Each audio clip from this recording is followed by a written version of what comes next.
Ja, v bistvu, kakšna je točna diagnoza z Sajinom, bo znano še jutri zjutraj, ko bo naredil detaljne preglede in pa slikanja. Upam, da ni tisto najhujše, ko se bo čim hitreje pač vrnil nazaj pod košarje, na trening pod košarje. In še brez Mirze? Dobro, Mirza zaradi družinskih razlogov ostaja doma. Spustil bo to tekmo. To se je enkrat že zgodilo.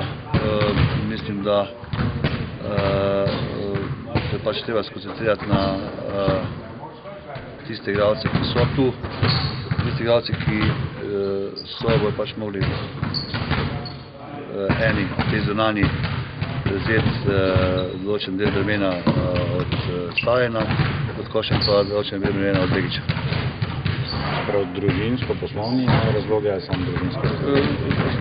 Z osebnih razlogov pač bi rekel, da bi ostal doma. Kaj pa vemo o Rigi? Riga v bistvu dost zanimiva ekipa.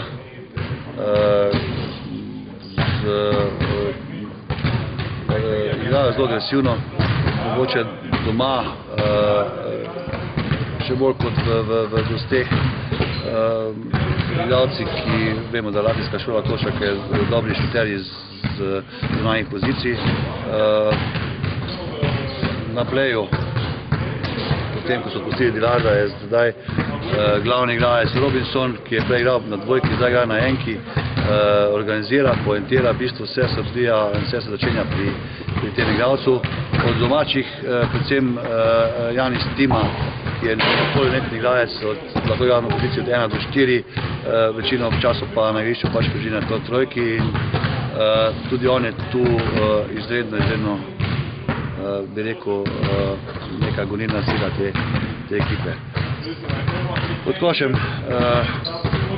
imajo 2016 robustnega delnopodlega košarkaša, ki odlično sodeluje pa s temi zunanjimi igralci, dobro rola, dobro skače.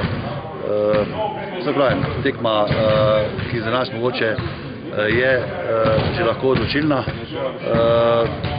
Po drugi strani pa, če izgubimo, nismo nič še izgubili. Se pravi, nobenega pritiska, nekega velikega ni naših igralcev, potujemo pa v Rigo sigurno po nastavu tekmo po zmagi. Kaj pa do zdaj videno, je to verjetno najslabša ekipa v skupini? V bistvu imajo samo eno zmago, doma so zmagali Šolnokija. Se pravim, mogoče oni in pa Šolnok tule nekako lahko si deli ta naziv. Kaj točno se bo v bistvu zgodil s Sajnom še za zgodnje? V bistvu smo gledali še enkrat tekmo. Pri vračanju obrambo je nekako nerodno stopil in ta zlim je tako močan, da nimo več nadaljevati tekme. Čutijo take bolečine v Sajn ni nek razvajen, se pravi, če bi gleda, ko bi on igral do konca, to je res hudo, da nimo gledati. Sigurno pa ne bo igral, čeprav še ne veste, diagnoze še ne veste. Staj, sigurno ne bo igral, ker ima takšen gledal. Zdaj sam še diagnoza je noter kaj strga, ali kak košček se odrušil ali kakoli, bo videl noter na detaljnih pregledih slikanj. Mirza ni treniral? Mirza je po svojem programu treniral v... Hvala.